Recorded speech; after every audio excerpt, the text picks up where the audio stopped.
it? I'm just gonna go live. Let's just go live. I'm just It's going that live. kind of a day. Hey, look, we're live. It was a great introduction that I truly enjoyed. I'm not even doing. What's that? I just went. I'm on right now. Okay. Wow. See, I got people coming down to tell me that my stuff is broken. Okay. So, anyways, hi everybody. Did my normal intro, and I'm not going to do all that again. It's just been one of those types of days. But anyways, over to this wonderful side of me is DeEtta. Hi, DeEtta. Welcome to the show. Hey, Tom. How are you? I gave her a wonderful intro and told everybody, if you don't know who she is, you better go figure out who she is fast, because she's an awesome person. And I still stand by that, even though I ruined the intro in the first place. It was beautiful. I listened. It was beautiful. Well, thank you. I appreciate that. Yes. So, and people are already popping in saying hello. There's Tim saying hi. Hi, Tim. Janet is saying hi. Hello, everybody. Hi. We'll have people that roll in saying hi now that my stuff is actually up and running. So we'll just be ready for that. But yeah, people, you don't understand. From the get-go, when we popped on here, she was like, hey, my stuff works, but I can't hear you. And I'm like, well, I don't know why. My stuff's been working just fine. And so she tried 3 different things, and she still couldn't hear me. So then we realized it was my side, and I tried everything with my microphone, and it doesn't work. So I had to change microphones, and then I started my intro, and it said it was going, and then all of a sudden it popped up with an error that I didn't see. So I gave my whole intro, and then I saw that it said it still wasn't going live.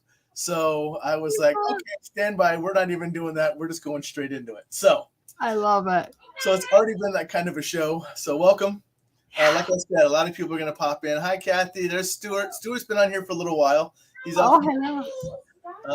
I heard him talking earlier. There's Nicole, my wife. She is saying, hi, welcome to the show. She didn't touch the microphone, so it wasn't her. Yeah, it's just been a moment. But welcome to the show. Thank you. It's been, you know what? It's been my day. You know what? Mondays for me are crazy days. So it's no surprise that this would happen. So right off the bat, I want to share this information with everybody right down here below me, right below us. This is all of her information, how you can contact her and find her. Mm-hmm. And as I normally do, I'm going to copy this and paste it into our comment section too. So that way people who come in late or whatever else, they can go back and they can look at the comments and they can find you and reach out to you. So I will do that while we're talking. But so your day has been kind of the same, to where you've been on and off of everything type of thing. That's my Mondays. That's my Mondays. Mondays and Tuesdays, I'm on the air a lot. Yeah, that's and you are, because you actually have a show. Those are your show days. Oh, I have 2. Yeah, those are your show days. Yeah. Oh, hi, Primal. So I say this name simply because I know how to say it now. So I always say hi to Uilani Ku'ule. Uilani Ku'ule. Oh, Unalani Ku'ule. I am horrible with names. So I will tell you that everybody else calls her Mary. I'll take Mary. I'll take Mary. So just say hi to Mary. Hi, Mary. But yes, you have shows on that are on Monday and Tuesday. For those people who actually read my entire write-ups, they would know that you actually are on 2 shows. Yeah. And if they are curious about more, as I stated, I do have your information here for the banners, and I will put this up numerous times throughout the show so people see that and they don't forget it. Because I drive people nuts with these things, because I want them to go visit the people I have on my show. Right. Because otherwise I wouldn't have you on my show. But exactly. That's exactly what it is, you know? Right. So I am one of those lucky people that do know who you are. Yes. And I have watched your show numerous times, and it's absolutely fantastic every time I watch it. Thank you. The information you share with the people, just kind of everything you go through is very enlightening. So it's pretty nice that they have a place to turn to your show to listen to. And before I go too far, I want you to explain what you do on your shows so people understand what I'm talking about. Okay, well, the first one, which is School Through Spirit, and it's every Monday morning on WLTKDB. And that show really, it started over 3 years ago with a concept where, because I am a medium and I'm supposed to listen to spirit, my guys, and I don't always listen to, I can listen to everybody else's guys, just not mine. Hello. But it took them a long time to get me on the air. And honestly, my producer, Todd, had to fool me into going live before I would finally get over my nerves. But the show really is about, just as it said, schooled by spirit. So I bring in a small discussion, because it's a 2-hour show, a small discussion of whatever spirit gives me, and or this wonderful big book that a friend gave me that is Neil Diamond Walsh. And it really is just something that's inspired, something to work on this week, or something to, kind of just hopefully it hits home with people and kind of makes them think about their life or think about different ways to do things. Right. And then I go into a guest, and I have had such amazing guests. I have learned so much, about my guests, and all of them have had spirit touch them in some manner. Right. And I've had guests from a gentleman that literally had, bad life, jail, prison, the whole 10 yards, to being a hair extension guru, and how he's telling me the story about how something happened in a jail cell that just opened his mind, all the way up to, Chris Fleming, Dave Schrader, Daniel Klaas, who's the producer for Deathwalker and Hinsdale, and such amazing, Mike Ricksetter, all these amazing people. And we talked to them about their story before the story, Right. So it's not once they got famous. It's not we do kind of go like, where's your scariest place? What's those questions people want, but Right. really it's about that very beginning. Like, who were you before? What got you into this, And it's literally because that's the biggest question I get. Everybody Right. goes, yeah, how'd you do this? What got you started? Were you born this way? And I think that's what people really resonate with, because everybody wants to do something everybody else is doing, but they Right. don't know how, or they think they're kooky. So my show is really to show people that, A, you're not alone. There's a bunch of us out there that are just kind of not following we're not staying in our lane that we're supposed to be. Right. And that there's always somebody that you can relate to. And to me, when you get that person you relate to, it gives you that aha, like, oh, I can do this too. Yeah. And that's interesting, because that's why this show was designed. I don't know if you know the background behind the show, but I had my awakening very recently, about 1.5 years ago. Yeah. And I was like, who do I turn to ask for help? So I created the show. So it was a community where people can come ask questions for people like you who are veterans, who've been doing this for a while. Yeah. And we can say, hey, we're seeing this, we're dealing with this, we're doing this. Are we doing it right? Is there a right or wrong way to do it? Right. All this kind of different questions that we had, but now we were a community where we could ask each other. Yeah. Whether we're all a bunch of novices and we're going to figure out and crash and burn together, or we get a hold of people that have the answers, or at least have an answer, and we can ask those questions too, which is why Stuff I Never Learned from the School Book was created. Exactly. Yeah. So, and it's nice because I'm jumping out to other sites, like to yours. There's a couple out there that kind of do the same thing, but I'm doing it from a novice side, while you're doing it from the, like I said, from kind of like the veteran, the knowing side, compared to us going I think I know. So I don't know if it's from a knowing sign, because let me tell you a little secret here. I don't know really anything about my guests when I bring them on. Right. This is a big secret. I don't. And it's funny, because Brian Cano, I met him a little over a year ago, and my first words are, "Who are you? I don't Google people." And he went, rightly so. Yeah. And by the end of the week and the event, he looked at me, he goes, you've gotten to know me without what's out here. And he thought, that's pretty cool, you know? So here I am, I bring on my guests. I know maybe this much about them. And it was so funny, because and this was a classic of it, because I brought Dan on. Dan is somebody I kind of knew. I'd worked with them, a little bit more than acquaintances, but I have him on my show thinking, oh, this is a no-brainer, blah, blah, blah. Right. On the show, he drops that, well, I already knew he owns a Hinsdale house, but he drops as a producer of Deathwalker. And I went, what? Like, hold on a second. I was like, rewind. And he starts laughing at me. He's like, you didn't know? I'm like, no. Right. No, let's talk about this, My producer Todd's about going crazy. So when I brought on Mike Ricksetter, he's just sent me a list. He's like, you will Google people.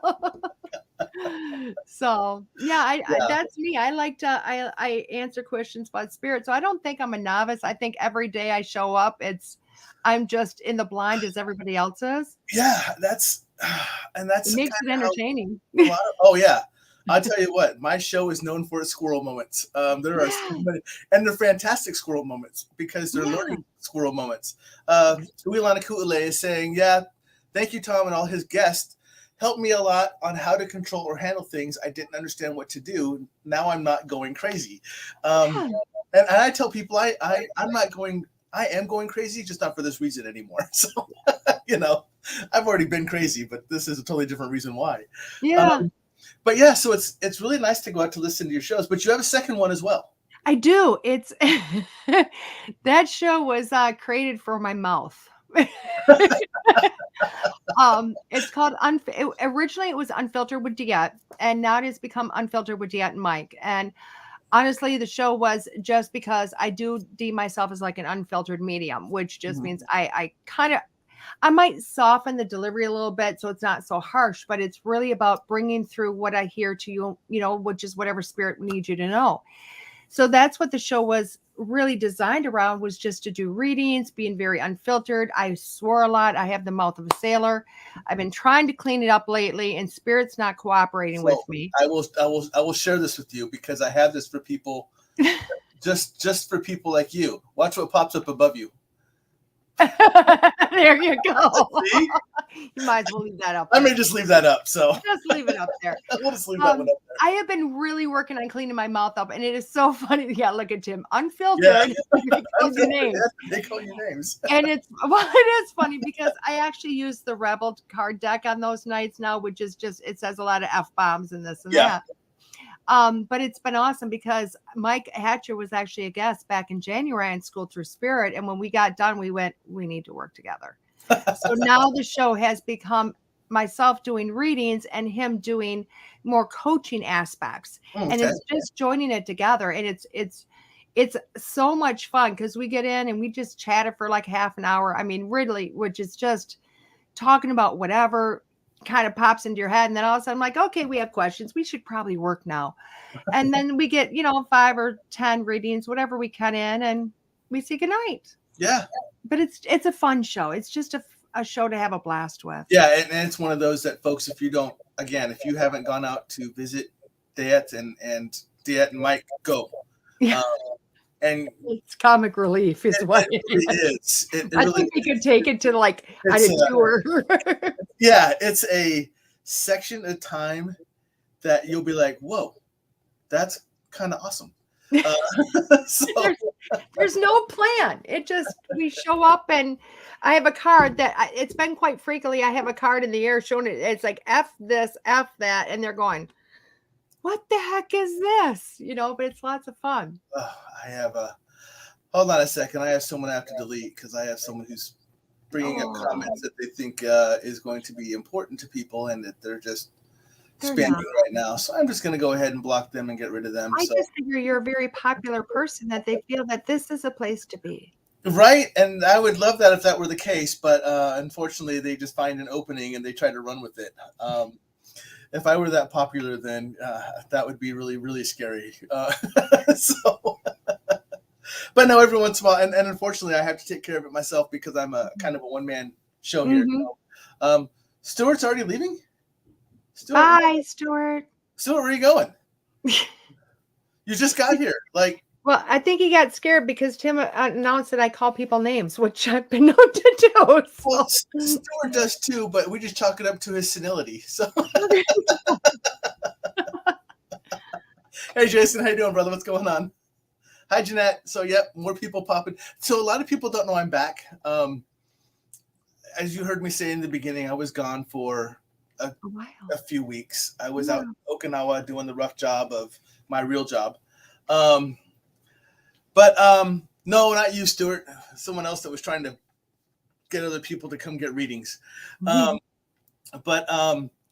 Yeah, so I was gone for a couple of weeks, and I put a post out there, and I posted your stuff out there.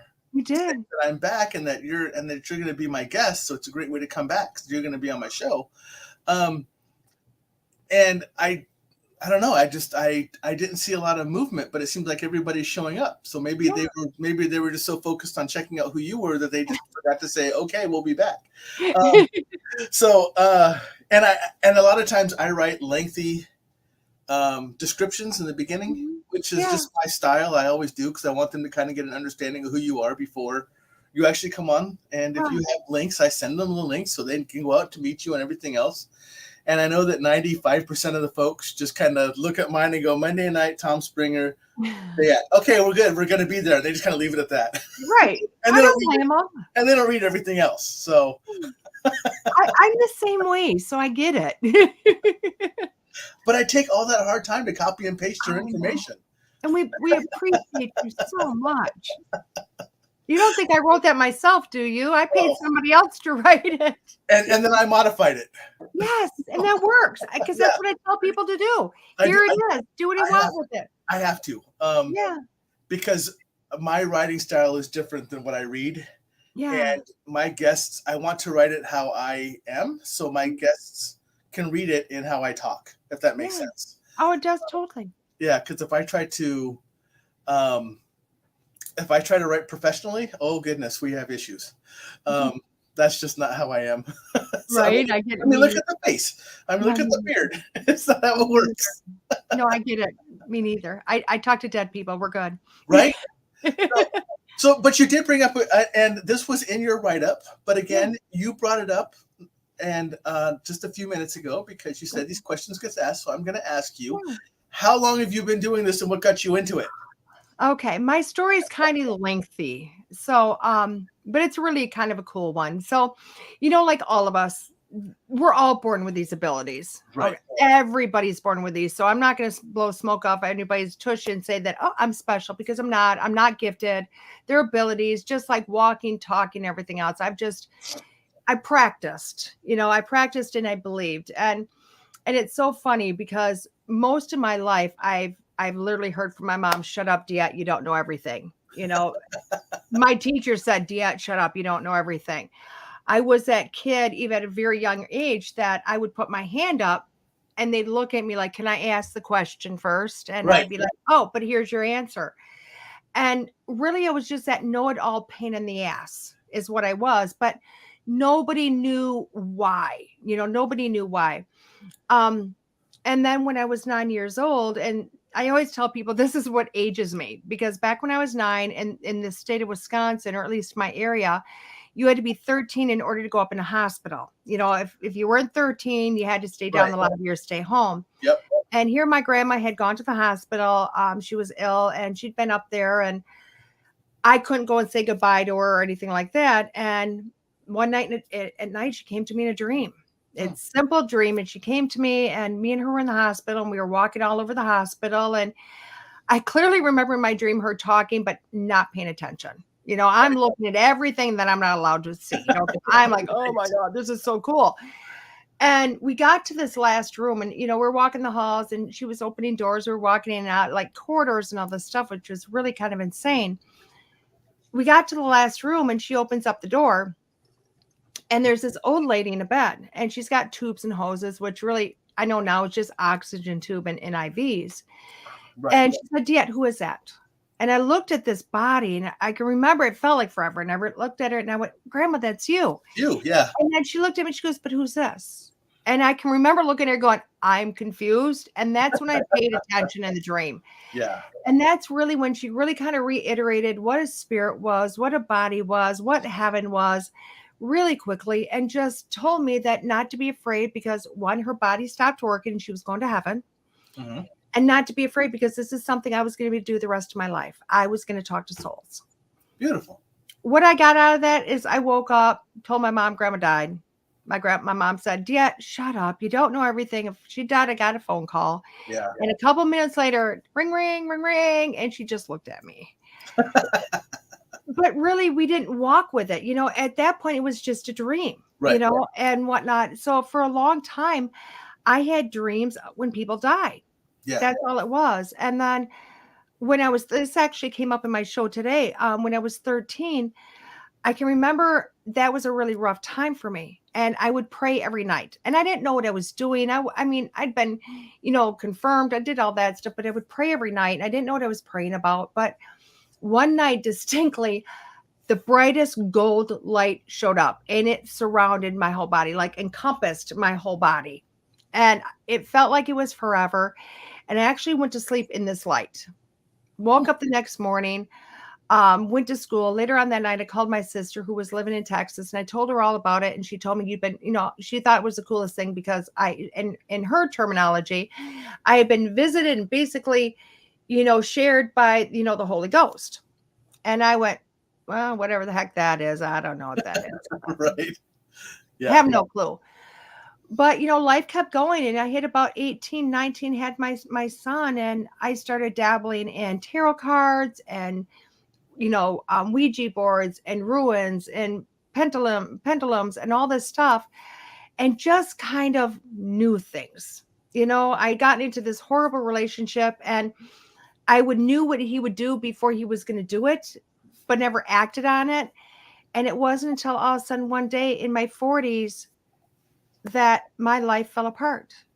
And I decided I had to run away and I ran to Hayward, Wisconsin, into the woods, into acres and acres and acres of woods, quit my day job, which was nursing and worked at the original Famous Dave's, and my life just continued to fall apart. And then the restaurant burnt down and I didn't have anything to do. I went from working 70 hours a week to nothing. And on Facebook, all of a sudden this post comes up. If you're one of the first 15 people, I'm doing my first psychic mediumship development course. And I'll do that. I'm bored. Yeah. Why not? And I blew up. And it was like literally everything I've been doing in my whole life made sense. Yeah. And here I was learning about readings and learning about spirit and learning about all this. And it was crazy. It was just crazy. And I honestly, even at that point, I never thought I'd be doing this for a living, nor I never thought I'd teach it. And here I am, 10 years later, professional psychic medium, a professional medical intuitive. I teach professionally and I never want to see the inside of a hospital ever again. Right. So yeah, that's my long, lengthy story of how I got here. It really is. It's a long story. Yeah, mine will never be that long because, like I said, my awakening was about a year and a half ago. So until all of a sudden you realize, wait a second, what the hell's been going on? So there is some discussion about that because my prior job, I did bad things to bad people, but I always had that sixth sense. Like I was our lead on our group, and a lot of my guests or a lot of my audience already knows this. But I would always get that sense, and I'd always stop us. I'm like, all right, guys, cover, go hide. Yeah. And like, why? And I'm like, I don't know, just do it. And all of a sudden, a patrol would come by us, and like, how'd you know? I go, I don't know, I just knew. Mm-hmm. So it was interesting that I always had little things like that. I was always the one to know what was about to happen before it happened. Yeah. I was really good at premonition. I always had that one step ahead, and whenever things got hectic, everything around me completely slows down. Yeah. And it's almost like I can take that. I know what's going to happen that before that next step happens. So I was able to do a lot of things that a lot of people were like, there was no way that you could have possibly known that was going to happen.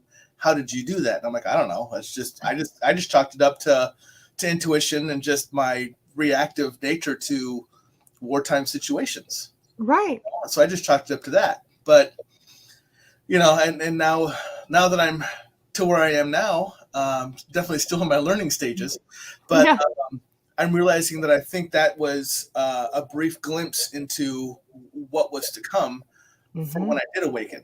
And it's interesting how much of it has slammed into me now all at once. I tell people it's like drinking from a fire hose sometimes. Trying to take it all in, but it's that's how your story gets longer because your awakening happens and you're like, holy crap. Right. Yeah. Wow. And it's very intriguing to me because I was under the mindset when I first opened that all of us could do the same things. Once you open, all of us can do the exact same things. But now I'm learning we can't, or we're not studied to do the same things. That's what it is. And that's what it is. And I have to ask you a question about that, because one of the statements that I keep hearing, and I believe this totally, is that you are born with these abilities. You just haven't practiced them or studied them or awakened to them yet. Right. But how does that work if you're what people call a walk-in or a drop-in? It's the same thing. Is it the same thing? It's the same thing, because that soul's lived other lifetimes, and that soul's still walking in with all those abilities. Right. They're just, again, they're coming in later on in life. Okay. I just didn't know, because like some people swear that I'm a drop-in or a walk-in because my life was going to go to a place to where it was going to end tragically unless someone walked in or dropped in on me to adjust my where I was going, which is a possibility. But I had these abilities beforehand, beforehand. So what if a drop-in comes in? Do they adjust my abilities? Do they enhance them? Do they add to them? Do they change what I was able to do? No, they just have a different trajectory than what your other soul did. Okay. That's all. And sometimes people are, and I'm not going to say that you're not a drop, because I've never done a reading for you, but sometimes people feel like that because their life will like almost, 180. Yeah. And sometimes it's just something that has occurred that went, oh, hell, and really was a dynamic to switch you. Yeah.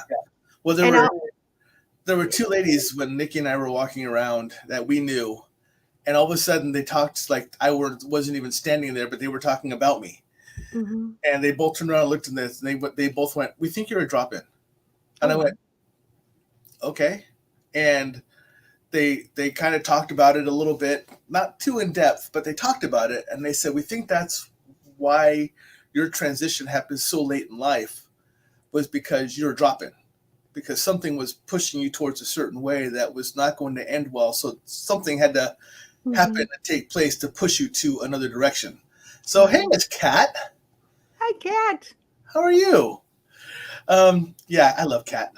And that's where I like to also interject, is because you get a lot of mediums or healers that we call it like second life career, second chance career, whatever it is, because, and this is kind of my thought on it is, so many of us, when we're 17, 18, 19, looking what we're going to do, we take what our parents tell us we should do. We take the school counselor, we take all these things, and we start doing it. And we follow the society-based rule, stay in your lane, do what's expected of you, whatever it is.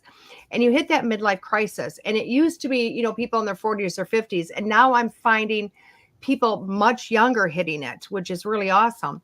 But you hit that point in life where you just go, what the hell am I doing? Like, right. What, this has been great. You know what? It's paid the bills. It's done this, but it's not happiness. Yeah. And this is what'll make me happy. Yeah. So you'll find a lot of people that'll switch that, whether they walk into the metaphysical world or whatever it is. All of a sudden they'll flip gears out of nowhere. But it's a lot of times you get to that age, and I always say it's like into the FU age. My give a damn is busted. I'm telling everybody to F off. This is my life. I'm going to do things my way. Yep. And because this makes me happy. Sometimes old men go or young men go buy little red Corvettes and think they're cool. And women go on a shopping spree and get really big, dumb glasses. Right. So, I mean, it's not to say that there's not walk-ins, because I truly believe there is, but there's always, you're finding a lot more people.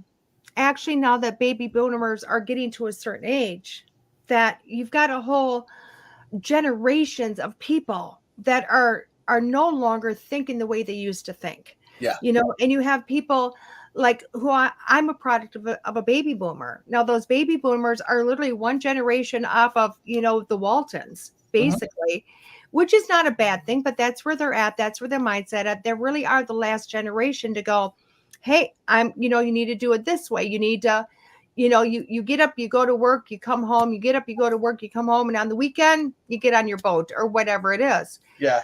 And I think my generation went, oh, that is so boring. Right. You know what I mean? We're like, there's got to be more to life than that, you know?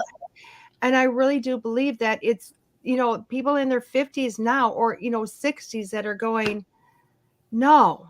And now I'm finding it younger and younger and younger that they're getting to that point where they're awakening, they're opening up so much younger.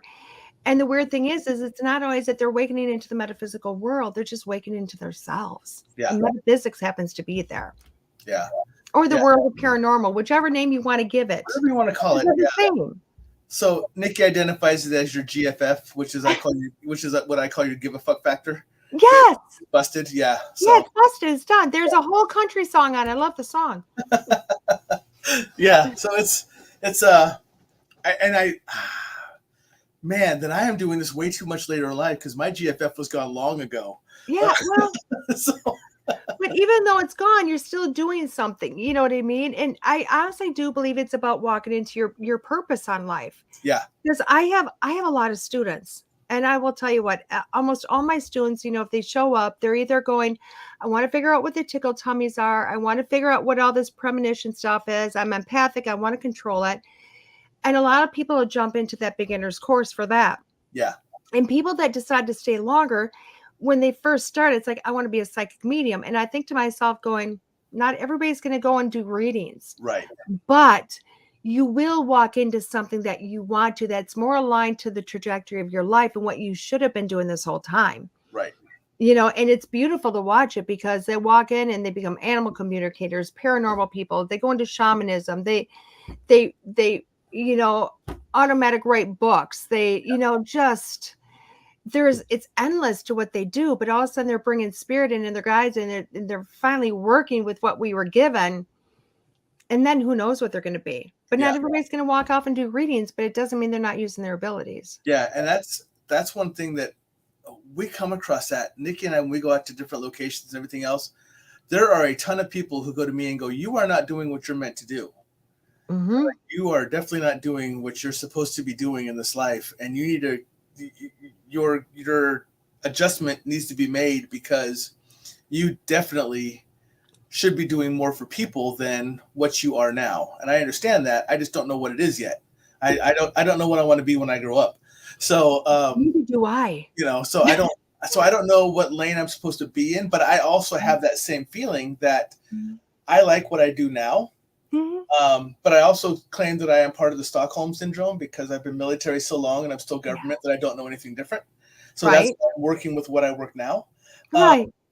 But what I really do believe that there is something more that I'm supposed to be doing for people, whether it's healing, whether it's protection, whether it's whatever. There's more to what I'm supposed to be doing for everybody out there than what I am. I just gotta, and I think my line where I'm worried about is that I need to figure it out before I leave what I'm doing now. You will, Tom. Yeah.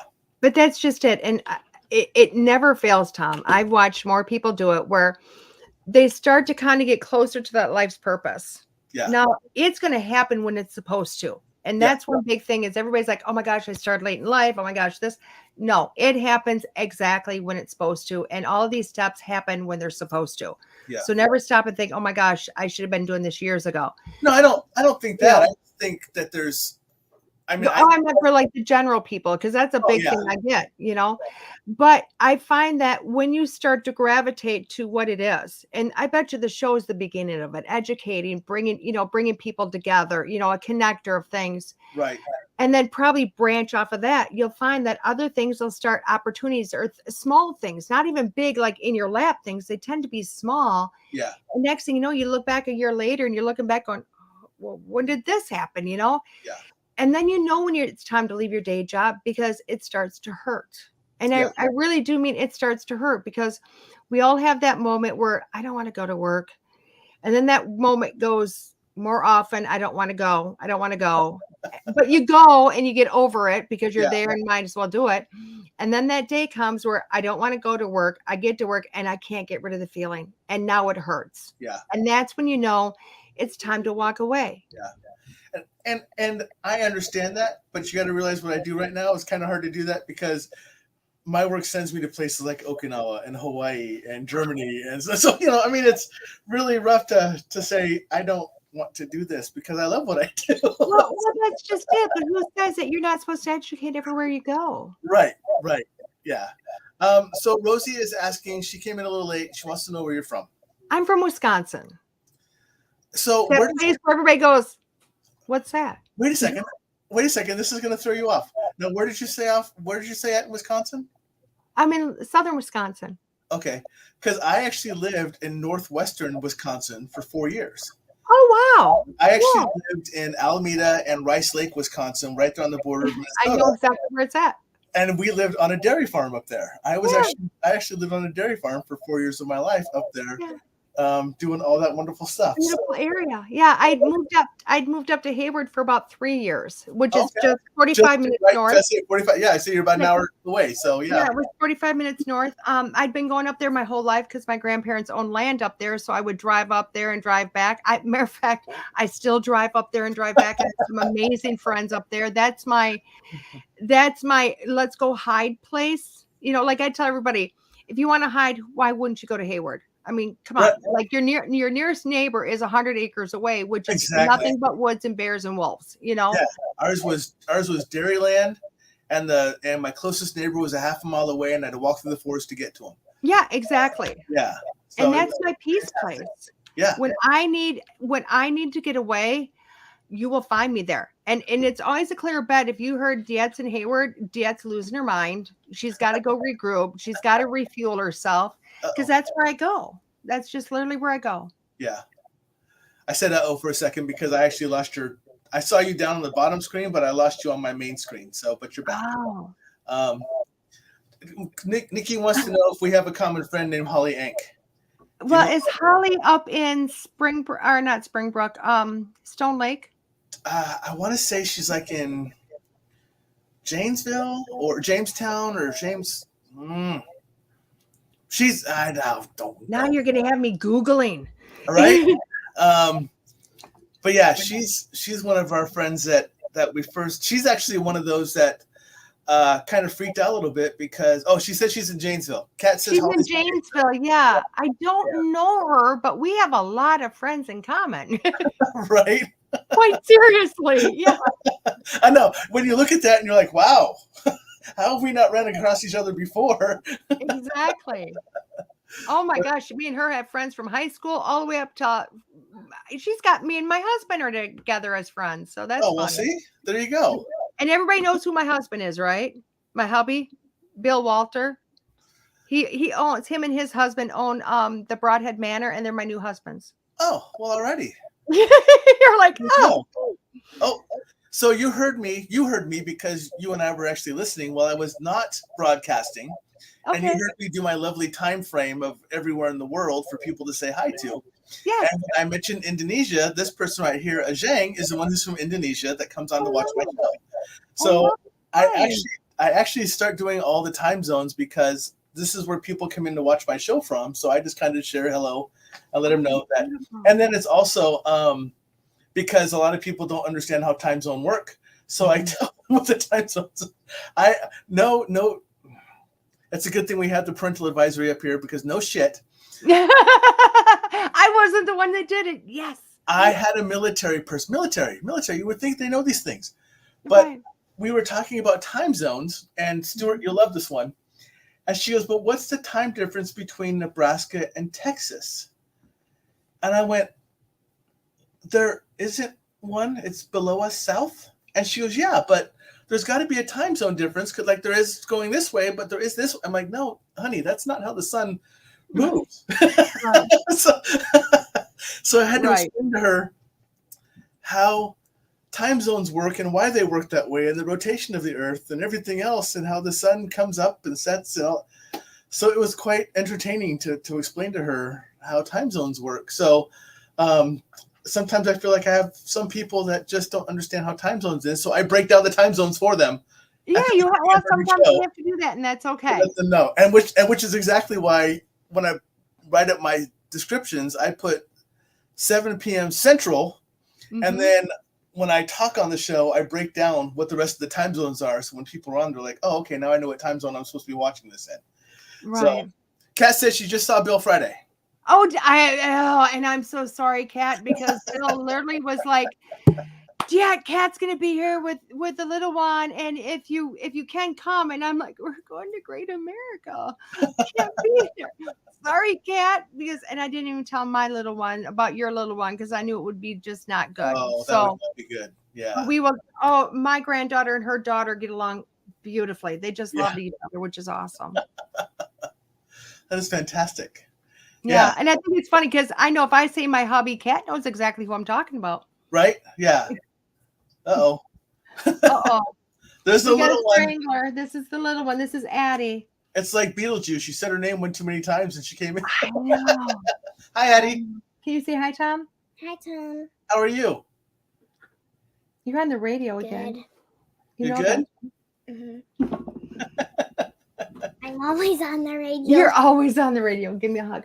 Okay, so watch TV, baby girl. She loves to come in when I'm on the radio or teaching. Unless I like triple lock doors, she's going to show up every time. You know what? I have people bring on kids. I have people bring on pets. I have people say, So, and Kat says, tell Addie that Addie says hi. Addie says hi, honey. From Broadhead, from the event, Addie, your friend, she says hi. And Kat said it was just her on Friday. August 12th is the little one. So. Oh, okay. Well, tell Addie says hi, Kat. I'm glad we can go ahead and relay this across, Of course. And it's so funny because her Addie has a name, my Addie does not. So yes, yeah, I saw that the way she spelled it out. Yeah. So because Caddy, wow, Caddy Kat actually spelled that out for us. So you've been doing this since you were very young. Since I was very young, but I didn't go professional until 2016. Okay. Yeah. When you went professional, what were you doing? I mean, was it a talk show? Was it readings at shows? Was it what? It was literally readings at shows. I started, my first show I ever did was at Stevens Rocks and Gifts in Marshfield, Wisconsin. I think it's over by Edgerton anyway. Small little, love this little tiny town. I mean, it's not a very big town. And he has a garage, a one-stall garage, one-car garage in the front that we would pop up and do events, every month or whatever it was. And I can remember being at my little table and they were like, okay, we charge $50 a half an hour. And I went, oh, that's a lot of money. And I sat there and prayed and prayed and prayed. Nobody would sit down. And sure enough, somebody sat down and I went, I can't do this. And I literally started reading on for a half an hour. I talked so fast and it ended up being like an hour instead of a half an hour, if not longer. And apparently I told the woman, her name was Anne, that she needed to do this in the whole 10 yards. And then I read her other two friends and that day ended up being like huge. And then she became one of my first students also. Oh, so cool. But yeah, I started doing events. And when I started doing events, after a few of those, I decided I needed to do more. And it was all over Wisconsin and Minnesota and Iowa and Illinois and into Michigan. And now we've just kind of pushed that out. Yeah. I mean, within a year, I was in Scotland doing readings, over in Scotland. So, wow. Yeah. Love it. So, Kat is saying that she had a gallery reading done by you. She did. It was awesome. Yeah. It was awesome. I loved galleries have become a passion for me. They're amazing and they can touch so many people. I mean, it's so cool. I have to ask a question about gallery readings. Yeah. So I too am a psychic and a medium. Mm-hmm. Very early on in the stages, very, very early on in the stages. Like I get mine when it's needed, not when, it's not immediate. And it seems to happen when someone's like, I don't believe you. And then all of a sudden goes, tell them this. And I went, I'll tell you this. And they're like, holy crap, now I believe. But when you're doing a gallery reading, how do you sort out the noise? Because I'm sure there are so many that want to approach you through, and you have to hunt and peck which ones. Is it just the one that's loudest that moves to the front and says, I'm coming in? Say something about me, or is there a method behind your madness? It could be that way, except for I have a beautiful gatekeeper guide, and his name's Chubby, and he is phenomenal. And he keeps, I mean, Chubby looks like the biggest, baddest biker you've ever seen, sitting at like on a bar stool, like Yep. you will back off. You know, he's protects the heck out of me. And what he does is he protects me from everything on the other side. And it's not like I need protection from spirits, but it's to keep me from getting overwhelmed and just too much, because I'm also a medical intuitive. And if he Right. doesn't keep this on bay or them in a line, what happens is when they all come at once, not only do I get the chatter in my head, I get all their illnesses and ailments in my body. And it's very overwhelming. So him and I devised a system where he just has his waiting room and he lets them in one at a time. Okay. So, and it's a beautiful system, and it works really well for me, because that way I don't get all the ailments of everybody that's back in that, like in the doctor's waiting room or whatever he's got going on over there. They come out and I go, okay, I've got so-and-so, I've got so-and-so, I've got so-and-so. So there's no rhyme or reason to how they come out. It's first come, first serve on the other side. Okay. Rosie wants to know if you do classes online. I do, Rosie. I do very much so. I love that. And Nikki is also saying, DeEtta, you do something that we haven't heard much about on the show. You're a medical intuitive. I am. How did you learn that you could do that? Well, the first gallery. Uh-oh, I think I'm losing you. So it might be me. Am I here? Okay, I got you back. Oh, hold on. Just kidding. You were, now you're gone. Stand by. Apparently, we're not supposed to hear this story. Okay, now you're back. Nope. Stand by, folks.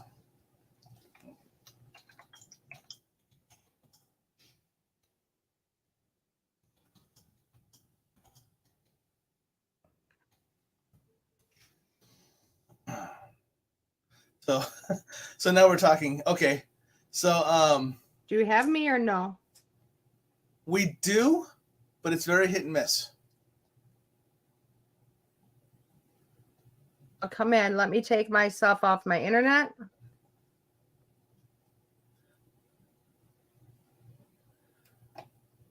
Stand by, folks. This could be me breaking her. I have that tendency to do that to people.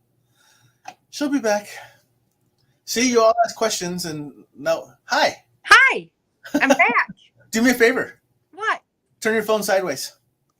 This way? Yes, because that way we get the whole picture. Oh, well, there you go. Ta-da. There you go. So, Kat said, is that Wisconsin internet you have? Well, you know what? It's weird because it's just been what it is today. And there's not a whole lot I can do about it. But internet for me was fine earlier today, but everybody else was like janked, and Indiana's having a hard time. So I guess it's my turn. Well, I said it was because Nikki wants you to answer this question. The spirit doesn't want you to answer this question. It's like, nope, shut her down. No, so. they'll let me answer. They'll let me answer. Trust me. What I'm going to do is I'm going to make y'all sit for a second, and I apologize because it's going to drive me batty trying to hold my phone. So, me being the person that's got way too many gadgets, I'm going to switch to a stand. How's that sound? Rosie says you probably need shungite. Well, now we lost her again. Just kidding. Stand by, folks. Welcome back to my first show after 3 weeks off. This is exactly how I expected it to go. Yep. This is what I was expecting. It's going to run like clockwork. A broken clock that's right twice a day. So how's everyone else doing? Anyone else having the storms? Anyone else having the heat waves? Anyone else suffering? I mean, it was bad enough, so bad here yesterday that we ended up going out into the lake. Yes, Rosie, you are right. I probably did manifest this. It's my bad. That just shows you how strong I really am. It was like pretty instant. Rosie, my vacation, if you want to call it that, because I was actually out there working, was outstanding. But I did get some golf in, and I did go check out a few of the sites. I had to entertain a lot of students. Hey, look, DeEtta's back. Hold on one second. Somewhere. I see a hand. You see me, right? No, I see you. Oh, well, hi, stranger. The kids all came in. I'm like, get out. Like, I'm having enough difficulty here. I haven't seen you forever. How you been? Before I get kicked out again. I'm telling you, 3 or 4. This is the reason beforehand they had me get everything out. You know what I mean? This is why. So now we know. So the funny part was I actually sent Dad a message. When I send messages, I always tell the folks come in about 15 minutes early so we can go ahead and check video and audio to make sure it works. And now we're seeing why. And it's just it. I never have problems with any of it until I seen that. And I went, oh, this is going to be bad. This is going to be bad. See? But now I have the computer, I have the phone stand, the laptop, all of it on standby just in case. But now we're down to my last. Here we go. So the medical intuitive. Let's get that before I'm out the door on it. So that actually started my first gallery. I'd become a certified psychic medium, the whole 10 yards, and did this gallery, showed up. I was tested for it. They said, yeah, we want you in. We showed up, and it was 4 mediums, 2 that were professional a long time, and then me and another person that had just really started the work in that way. And it was my turn to get up. And I literally stood up, opened up, and I felt a rope go around my neck like I was being hung. And I felt like I had a heart attack, and I felt that I was shot. And I felt that, like everything that was there was just nailed me. And I literally couldn't breathe. And I just went, and I looked around, and these other professional mediums went, she's a medical intuitive. And they literally stood around me and bubbled me to stop the energy. And I just looked at them, and I was sweating and terrified and going, what's going on? And they're like, we'll bubble you. Do you want to do this? And I said, okay. And there's actually a picture. I think it's still on my website. If not, it's in my way back in my Facebook stuff, where you can see somebody standing behind me when me having a microphone. And she actually had to walk with me in the gallery to keep me bubbled, to keep the physical stuff away. And it was my first gallery. I thought it'd be my last gallery. And I sucked because then I was nerve-wracked. Right. But I went back after that and went, okay, what is this? And I had a great friend named Stephen Rose in the UK. And he had actually been working with me a little bit, because at that point he wasn't a medium. He was Reiki, but he wasn't a medium. And I'm like, I need to figure this out. And he's like, DeEtta, go to your chakras, start reading people's chakras, connect to their chakras. And it just bridged itself out, and it was insane. And at that time I was still nursing. I'd gone back to nursing, and I found that I would feel people's things, and then I'd walk in and check them, and sure enough, it was there. Right. And then I paid attention. I started going, wait a second. Yeah. In 20 years, or actually 21, by the time I was done, I never had a code. I never had anybody die that wasn't expected to die. I never had any major anything. And I'm like, this is unheard of. Yeah. This is truly unheard of. And it literally, I remembered like somebody telling, in my head, I'd be like, go check so-and-so's oxygen.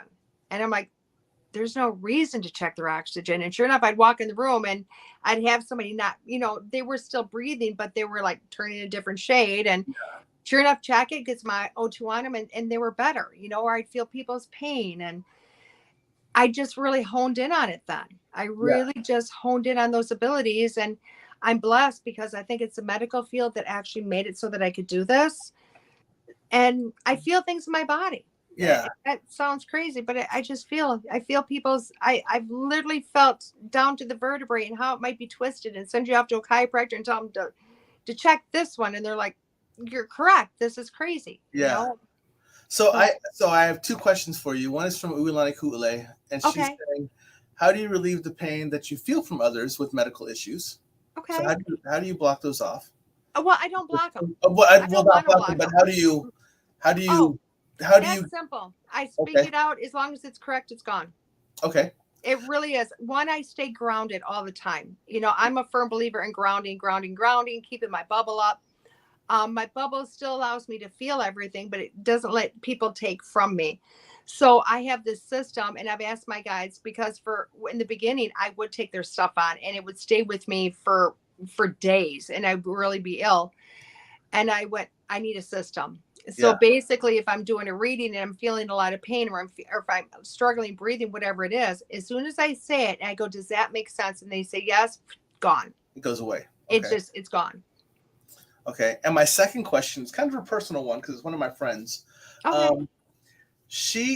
She goes and she's part of a program where she goes and sits with those who are going to pass away and they know they're going to pass away. Yeah. And she goes to them and sits with them and everything else. And she came to me one time out of the blue. I just learned I had abilities. And for some reason she came to me and she started talking to me about some stuff. She didn't even know I had abilities yet.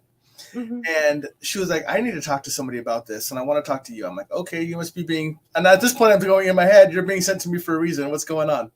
And she said, so this is what I do. I sit down with people as they pass and I make sure they're comfortable and everything else. And by this time she had developed lupus. She has lost weight. She's done all this stuff. And she goes, I'm so exhausted. And I almost feel like I hurt sitting with them, while they're passing. And she goes, but I don't want them to be alone. And she's a wonderful person, but I wonder if she might have a touch of this to where she is, that she may be reading or she has the ability. She just doesn't know that's what it is. Right. Is that she may be a medical or at least some kind of intuitive to where she's sensing what's going on with them as they're passing. And she might be a death doula. She might be a death doula too, which is helping people to pass. And that's going to be the mediumship abilities. It's going to be all of that. And you're sometimes you might be a medical intuitive on top of it.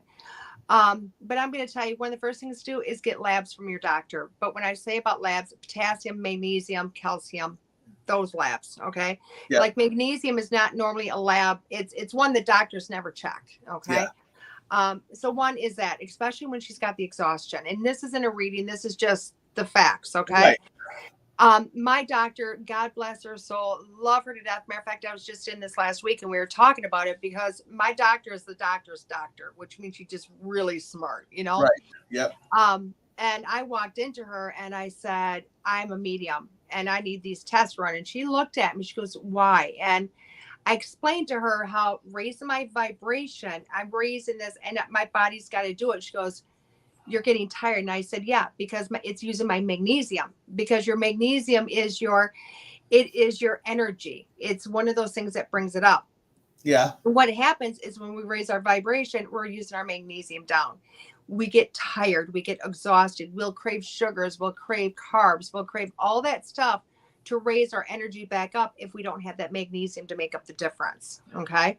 So I always tell people, and then that can affect your potassium, taking it down.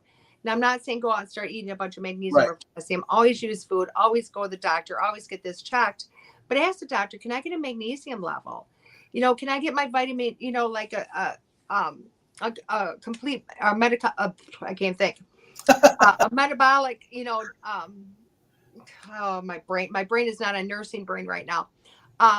But a complete metabolical profile, which is potassium, calcium, vitamin D, all that wonderful stuff. Ask them to throw in a magnesium order. It's the same tube. So it's not like drawing extra blood. Right. And it's going to start to show you those levels. And if those levels are down, it's going to explain why you're exhausted, especially if you're a medium. Yeah. And if you have those abilities to connect, it's going to be low. So here was the interesting twist to that. Mm-hmm. I wasn't keeping it from you. I just wanted I wanted you to share this. But that same day when she came to me, she brought that to me. That's when I told her, hey, I am learning that I have abilities and I'm going to try something. And I wear bracelets, but not for protection or anything else at all. I just like these bracelets. Right. But I was wearing a specific stone bracelet. And I took it off and I held it and I gave it an intention for her.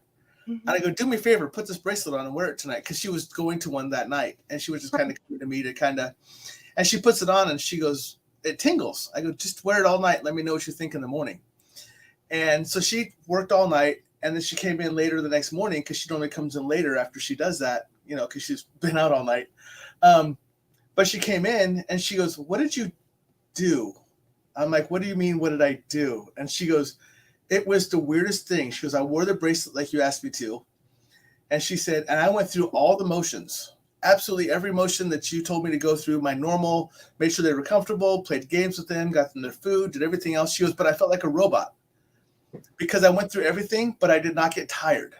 Nothing was affecting me like it normally does. Cool. And she said, it was just very odd that I can do everything, but at the end of the night, I was not exhausted. I wasn't tired. I wasn't hurting. I wasn't anything. And she goes, what did you do to that bracelet that I wore that you blocked all of that? And I was like, well, I just gave it attention to help you and to keep you protected while you were helping the others. And she goes, that's all you did? I go, that's all I did. And she was like, that was amazing. So she goes to hand me the bracelet back. I go, that's not my bracelet. That's your bracelet. Because apparently it worked for you. And I was meant to bring it in that day for a reason. Because I never wore that bracelet. Except for that one day. So she says she still uses it. So I showed her how to cleanse and charge it and everything else when she needs it. And she said it still does the exact same thing for her. But she tells me now that her lupus is better. She still has the ability to go in and help others, but she doesn't get tired anymore and all that other stuff. So it was interesting that just bringing an object to her totally refocused what she was doing, and she's not facing those problems to help the others.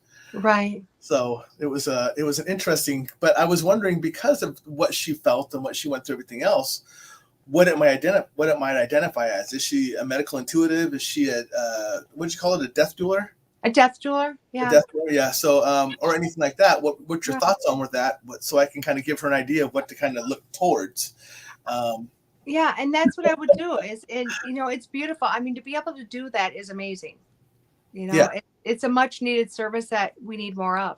Yeah, and she's fantastic. She's a wonderful big heart. So, so it's good that she does that. She's the right person to do it. So I love it. And Stuart says he can't take a class because, trust me, I have got students that have more pain, and it's just, it only shows up when I open up.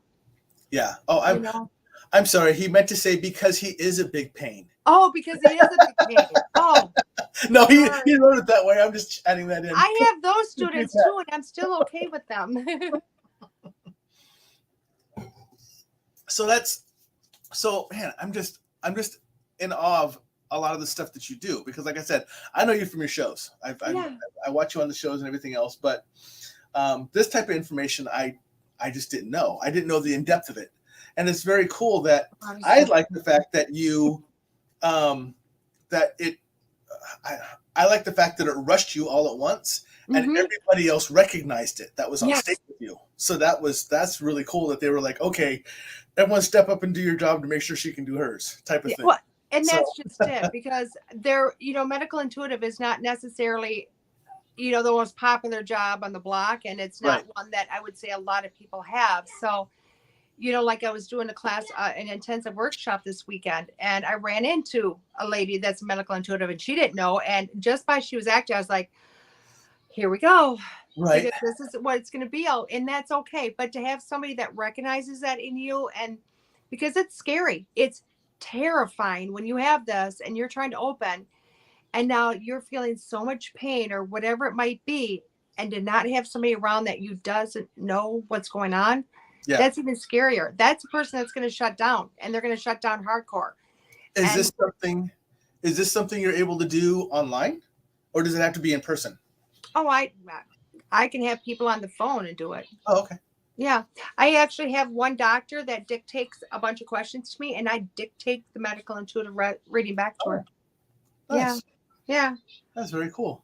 It is. It's really, because energy is energy. Well, but it's nice that doctors trust you enough to do that, because some doctors will be like, I ain't playing that game. Yeah. But it's nice to know when I can say, wow, I feel like your labs are here, but if this happens, your labs go here. And she comes back going, you're my person now. And I can't say, I'm never going to say I'm 100% accurate or ever 100% correct, especially with a medical intuitive, because I'm not a doctor. I'm not a diagnoser. I'm not that person. What I can tell you is what I'm feeling in my body.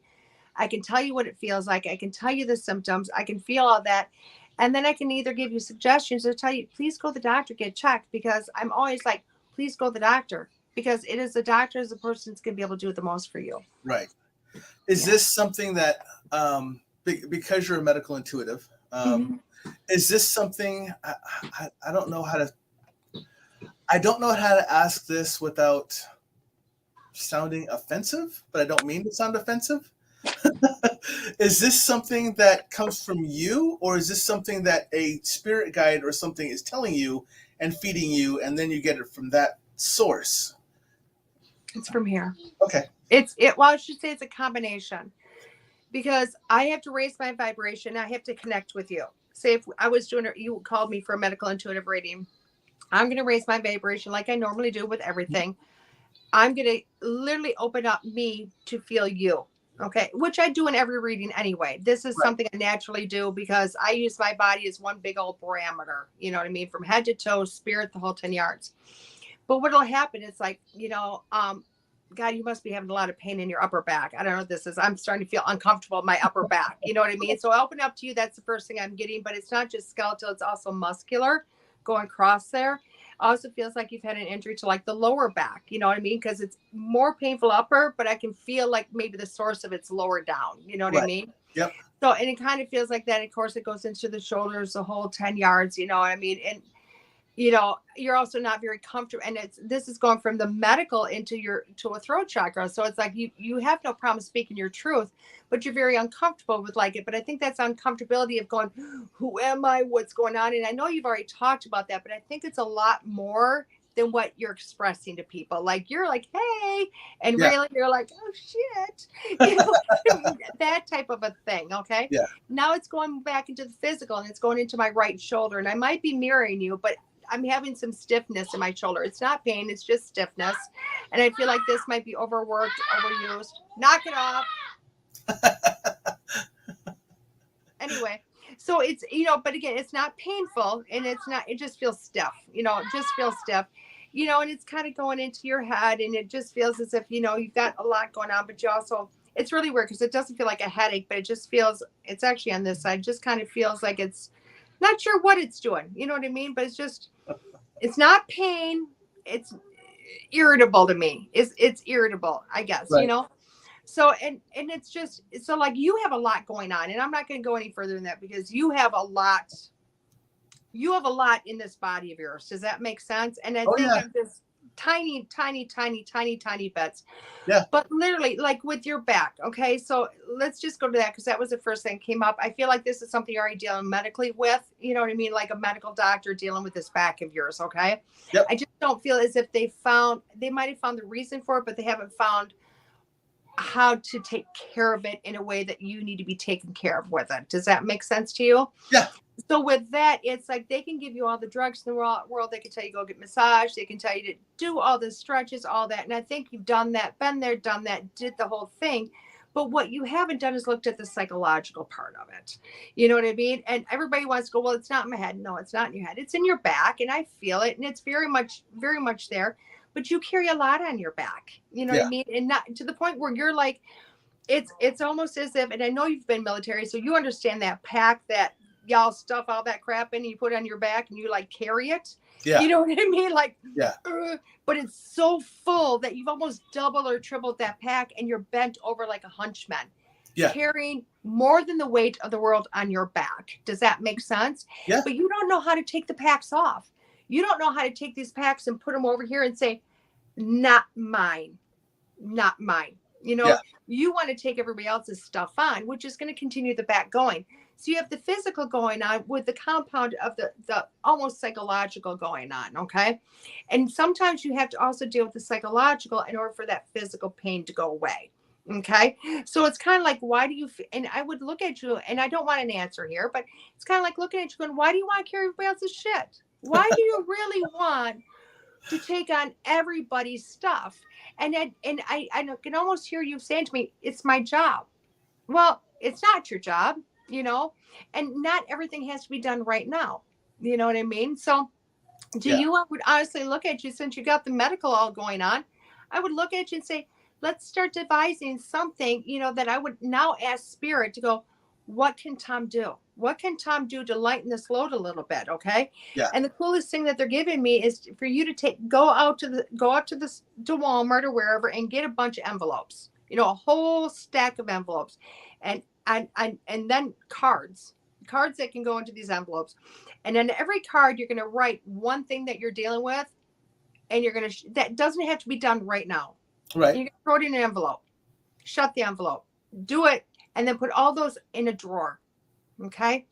Now, when you have time to deal with one of it, you're going to open the drawer and you're going to pull one envelope and you're going to focus to that one thing. And you're going to shut the drawer and leave the rest in there. Interesting. Because you're not getting to them anyway, are you? Right. When all that's going on, you're not dealing with it anyway. You're just throwing it in the backpack on your back. Yeah. And it's never getting resolved. So this is a way Spirit's telling me that you can now go, okay, I'm gonna get rid of one thing at a time when I have time, when I can focus it, but I'm gonna take it off my back right now. Yeah. And I'm gonna put it in a drawer. And psychologically, it's like I'm still gonna deal with it. But then you're gonna go, wait a second. You're gonna get to the point where you're gonna get to envelopes, you're gonna open up and go, well, hell, that resolved itself. Yeah. Oh, no brainer, throw it away. That resolved itself. No brainer, throw it away. And that's when you start to realize that, wait a second, you're trying to do all this stuff. You're trying to do all of it. And a lot of it, life is just going to work out. Yeah. It's just going to work it out. It's not like having to fix pipes that are burst. Yeah. Yep. Even then, you turn off the water and it makes the job a lot easier. So it's taking the stress off of yourself and then allowing your body to heal and allowing the mind to heal so that that back doesn't hurt as much. And then the medical will be able to do what it needs to do. Okay. Does that make sense? Yeah. And I'm perfectly. I know that wasn't warranted, so I apologize. Oh no, I did. And this is how I am. So it's funny, Rosie, you should use the term Superman syndrome. That was my call sign when I was in. Oh, well, I can't see any comments right now because I'm on my phone. So Rosie posted Superman syndrome, which is funny she said that because that was literally my call sign when I was in. When I was in, I was shot twice. And then I killed the person who shot me. And they said, even bullets can't stop him. He must be Superman. So I became Superman, which happens to be my absolute favorite character. Because of who he is and what he stands for and everything else. I am very much usually, and to share with everybody who does not know, you're spot on because I have broken my L4, L5, and I have broken my C2, C3 in my neck. Okay. So there's the physical part of my back, and I definitely am one of those that think that I am the best person to deal with everything because I'm very good at it. I don't have that problem of helping others before I help myself. So I do take on a lot of extra tasks, and it's on purpose, and I know I'm doing it. And mentally, I'm like, this isn't hurting me, but apparently it is, and I just don't recognize it. You're not recognizing it, right? So I'm so thank you for that, and I don't mind sharing it with my audience. I don't mind sharing it with you. No, I don't mind that at all. I am very much an open book. Right. Well, you would your whole body would probably take me a good hour to get through every little, because I can tell you right now, it just goes boom. Let's start from the beginning and work our way down. You know. Yeah. Oh, you would get to the mind and you'd be like, we need to close that book. I don't want to see anything from there. But they addressed it too, though. If you think about it, they addressed it. They started to address some of that. Not all of it, but some of it. Yeah. And so Rosie did put up a comment that says, Tom, you're an empath, and that's why people come to you, and without intention, they drain you. So this is where She's spot on. I don't like the word drain. I never run out of energy. I am an Energizer bunny when we come to stuff like this. When we do investigations, I will heal people. I will give them the strength back. I will let them take the energy, everything else, because I constantly go.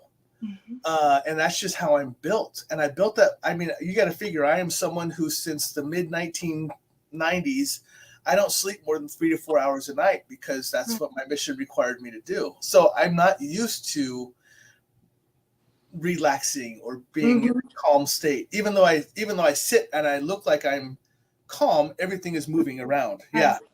Well, there was a movie I watched when I was younger, Tom. Yeah. And I don't remember the name of it. I wish I could remember the name of it because I go and watch it again. But I can remember watching it going, that's what I want to be when I grow up. And it was this lady that could heal people. Yeah. Literally, she would, if somebody had an ailment, she'd go and put her hands around them or around them or hug them. And she would literally take their ailment into her body and they would be perfectly healed. And then later on, she'd release that ailment. Yes. And then she did a lot medically, you know, scientifically, they kind of tested her and boy, they were blown away. And then they put up the worst case. And it was a person that was mentally and physically contracted all over, mentally as a child. Mm-hmm. And literally she got on the table with this person. She wrapped her whole body around them. It was beautiful. And you see the patient's body start to straighten up and perk up. And you see hers bend up. Yes. She never recovered from that last one. And she always said, and throughout the movie, she says, I can do this forever. This is what I do. This is my purpose. But eventually, there's always going to be that one thing that's going to be too much. So let's have this conversation because I know right now Nikki is going, holy shit. And some of my audience members that know what's about to happen is going, holy shit. But first, Stuart does make a comment. I have very strong ties with elementals, all elementals, earth, fire, water, wind. Oh, yeah. And he says, honey, I got one in my backyard, a guardian. There you go. So he says, maybe my elemental connection is the energy flow that lets energy flow without depleting me. And yeah, I told you, Nikki's going, holy hell, and this is it. So I'm going to share this experience with you because it happens all the time. It's one of my greatest abilities I feel I have. And I call it the John Coffey experience. So if you ever watch The Green Mile, to where he takes stuff in and releases it, I do that. Yes. I do it with hugs, which is funny you said that because I can take a person and I can grab a hold of them. It can be their anxiety. It can be their exhaustion. It can be their anger. It can be their sadness. It can be anything it is. And I can grab a hold of them. And if I give it the intention, I know when I'm affecting somebody because when I hug them, they get to a spot to where I feel their shoulders drop and I'm not done yet. So I'll hold them again. And when they drop the second time, they give out this huge sigh. And when I let go, they're always either they go like, what did you just do? Or that was amazing.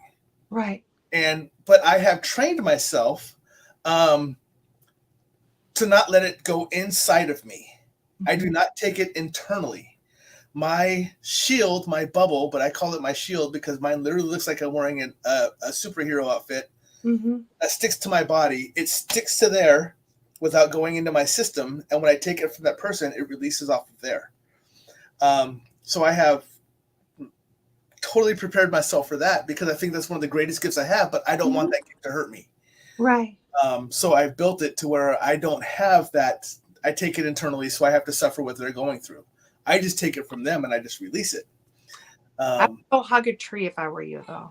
Oh yeah, we live on a lake. I am that might be what's really saving you at the end of the day is that environment around you. Yeah. Because letting it go back into the earth and letting the earth take it and ground it off you and then refill you. Yeah. Yeah. We spend a lot of days in the water. Yeah. Just to go in for half an hour, and just sit in the water. Yeah. Water's my big thing. Earth is another. Well, all of the elementals are my big things, but water is my sanctuary. That's where I feel like once I go into it, everything gets released off of me. There's like it just washes it away. So I think that's a big part of it too. And yes, Rosie, you are right. I look like a hugger, big teddy bear. Yeah, that's kind of how I am. It's funny how people read me differently. Kids react to me so differently than grown-ups do. Really? Kids will look at me and they will just stare at me and they will smile and they will wave. And they will want to come over to me and they just want to hug me or they just stare at me and they just smile. And I think they feel the vibration off of me that I'm not a dangerous, scary, whatever. But the parents look at me and they're like, nope, not that guy. And they're like, steer them away from me because I think it's because the kids see me while the parents see what society has shown them what a person like me is supposed to be like. Right. And I think that's sad because the kids, I think, really get it. Right. And so it's interesting how that works. But people who know me have no idea that I'm a hugger until I go up and give them a hug. Right. A lot of the kids call me Santa Harley. So it's but it's an interesting twist on how all that happens. Mm-hmm. So but yeah, I can totally see what you're talking about with because I do take on a lot. It's taking it on, yeah. I take So on a even lot. though you have the suit, I would do the intention when you're going to water or hugging the tree or whatever, just that added intention. Yeah. Because that's all it really is intention. It's not like, oh my gosh, you have to spin around 4 times and, dance with one foot up in the air next to your ear and on the other side of your head and, spitting language it's not any of that. It's like literally walking in going, I need to release whatever may have stuck. Yeah.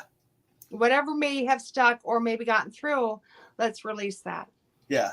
Yeah. And I like that idea about the envelope thing. I don't know how I go about it because I don't know what I would write down that I'm working on right now. I mean, right now it really is a lot of work. We have 2 new people that have come on, so I have taken on the role of doing absolutely the job of 5 or 6 different people while they are learning. Right. So I've taken on all the jobs where I travel, and I've taken on the ones that I'm teaching them as well. Mm-hmm. And I'm also helping out another crew. And so at work, it's a lot. It's working, but then you come home and it's a lot. But when I come home, it's just Nikki and I, and it's very calming when I'm at home. She's a great support system, so it's really nice. That's nice that you have it. Yeah, but I don't really take on too much at home. I mean, my home is really my release point. The hardest thing I have to do at home is build your guys' advertisements and do my shows. I mean, really, that's it. And the hardest part about that is I'm a one-man show, but to build your advertisements, it takes me like 20 minutes. And then I get the great joy sitting here and talking to you for, now an hour and 20 minutes. And this is fun. Right. So at home, it's not really stressful to me at all. It's just when I'm outside of the home. You're outside the home. And when I am inside the home, I am thinking a lot about outside of the home. So there is that problem too. Mm-hmm. How can I do this? And how can I do that? And maybe that priority is like, I'm just going to leave this at work. And I will tell you that when I lay down to go to sleep, I fall asleep fast. I can believe it. I fall asleep fast, and I really project. I astral project myself. I like taking myself to different places when I sleep, so I'm not here. Yeah. So you need a blast. Yeah. Rosie, you're asking, is your studio in your basement? Is that towards me? Because if it is, then yes, it is. That's where's yours at? Is yours in the spare room or? Mine is in my office/closet. If you really want to know. My closet is a 17 by 13 room that is also half of it is my office and half is my closet. Oh, why? So I just tell people I do everything in my closet because it's. Yeah, mine's in my basement, but I want to rearrange everything to where I am now, because right now you're seeing my brick wall with all my Superman stuff. Some on the ground because it fell down because it's a brick wall and it's hard to stick on there. But if I turn everything 90 degrees and I open up my window, then my background is my lake. And that's what I'm working on doing next. So we don't have to look at my brick wall anymore, but we can look out at my lake next. Very nice. That'll be something we work towards. Rosie says, Tom, you are grounded being below ground, so that's probably why you like being home and working. So I just like it down here. It's cooler down here, like 10 degrees cooler in our basement than it is upstairs. I have the water right outside. I have everything right out here. So it's a lot more comfortable.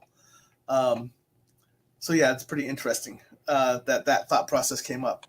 But thank you for doing that reading, that impromptu reading. It was impromptu. Yeah. Normally I don't do that, but it was almost like, yeah, do this. Yeah. And have you ever found yourself just having to do a reading like that? I mean, just not only for medical issues, but someone around, someone's talking about something, and all of a sudden you're just like, I got to give that reading. Mm-mm. So I do that. It seems to be that I don't do it to total strangers. Well, right, not more than once. But like I had someone who came to me and he goes, look, I appreciate you. I love what you do, but I'm a skeptic. Mm-hmm. And I just don't have any reason to believe. And right at that point, his dad walked in and goes, oh yeah, watch this. So I started talking to him about his dad and everything else, and he lost it. And he's like, after half an hour, he's like, I can't be a skeptic because there's no way you knew that.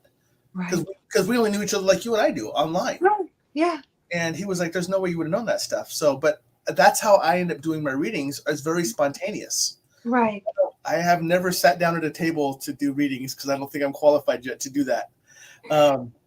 But it's not. Yeah, I don't do them spontaneous at all. I learned a long time ago that for myself, it's just unless somebody reaches out and says, "Will you please do this?" You know what I mean? Or whether it's through my website and they're like booking me or something like that. I don't, and it's not the money aspect. It really isn't, because in my mind, I wouldn't want somebody randomly walking up to me. Even in that situation, you've got somebody going, "Hey, I'm a skeptic," blah blah blah. Well, essentially, he's looked at you and said, "Prove me wrong." Right. But if you think about it, and you're military, so I know you'll get this. But if I walk up, say you don't know anything about this, and I walk up to you and I start doing a reading on you, and you're going, and I'm correct. Right. You're going to be like, what in the CIA are you? Are you reading my brain? Can you read my mind? How do you know what happened yesterday? Are you spying on me?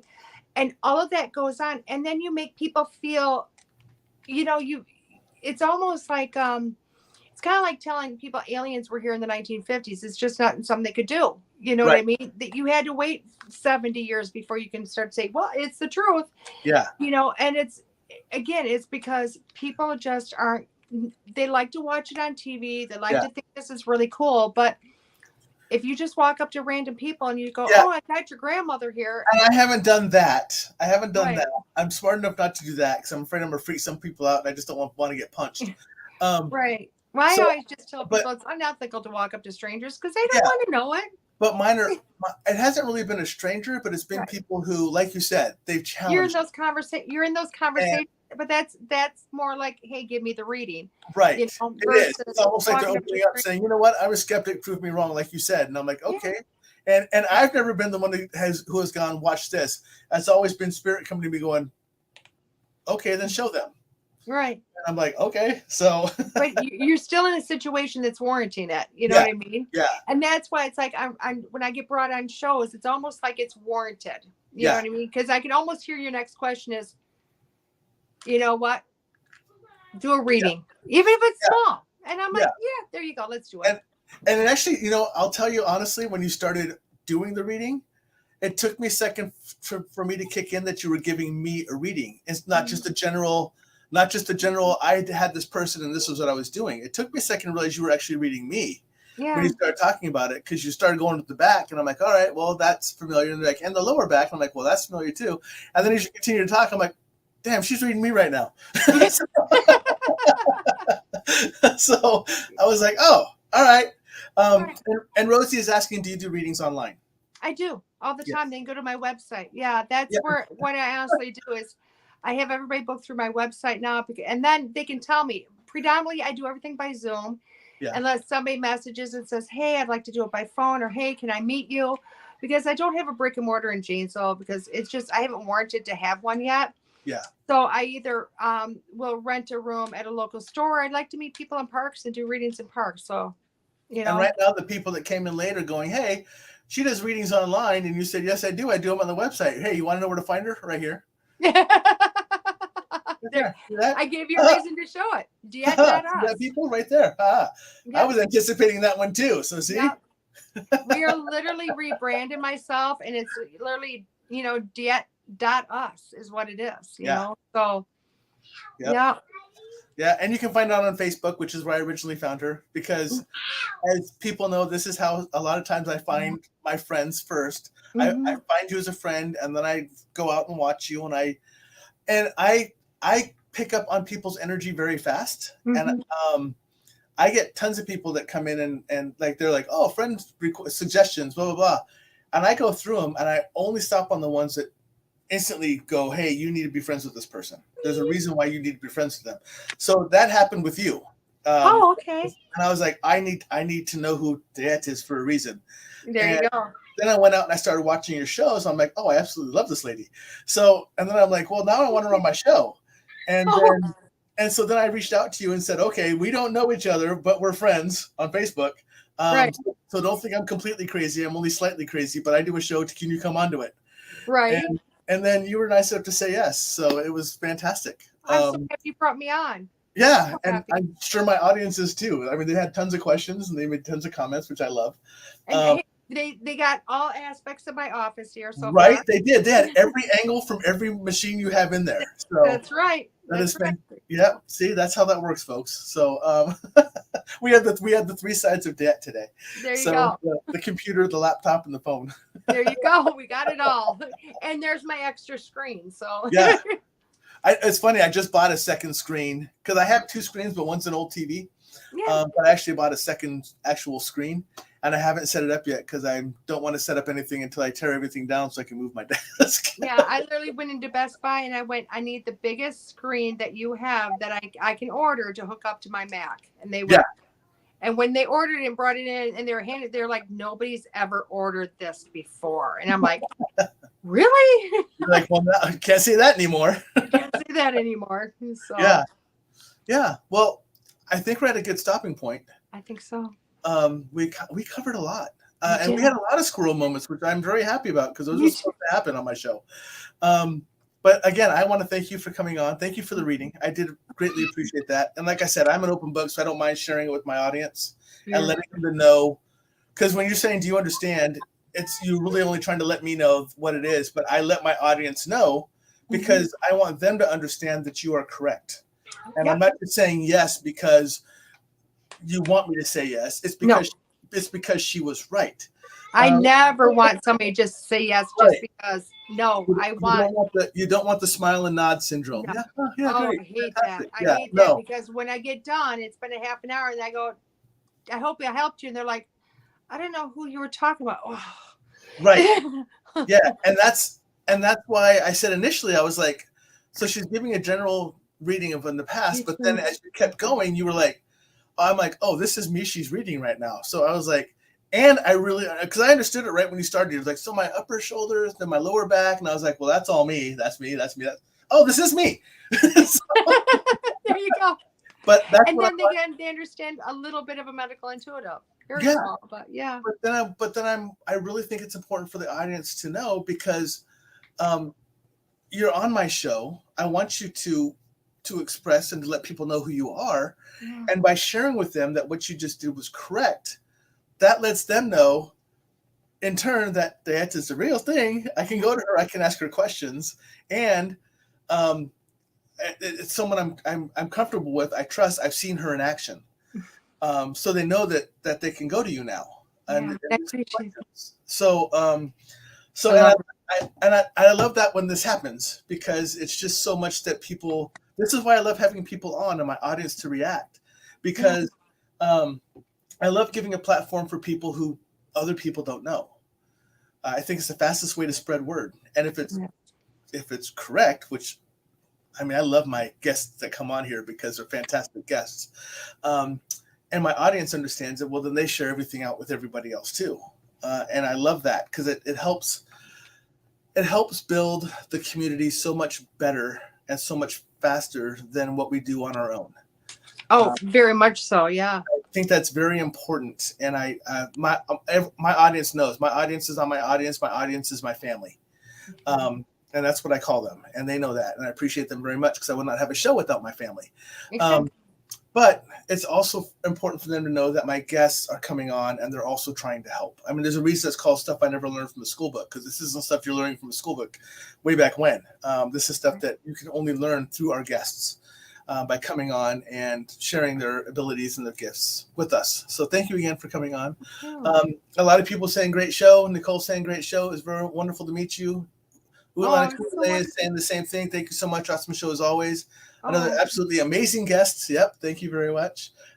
Rosie says, thank you. Have a great night. Jeanette says, I like your show. Stuart said another great show. So again, it's just comments, compliments back and forth as it should be. So with that said, people, see this down here? See that wonderful part down there? This is facebook.com/DeEtta. Go out to there, like, follow, share. Make sure that everyone understands who she is. Share that information with them because you just saw it here. It was amazing. And I loved having you on. Christy, who was quiet in the background. It's a great show.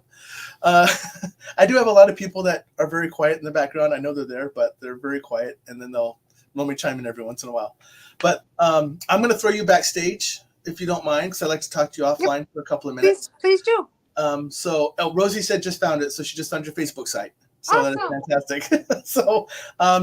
So let me shut the show down. I will be right back with you. But thank you again, and I will talk to you in a couple of minutes. Thank you so much. Yep. All right, folks, that is the Welcome Back Monday show after being gone for 3 years. 3 years.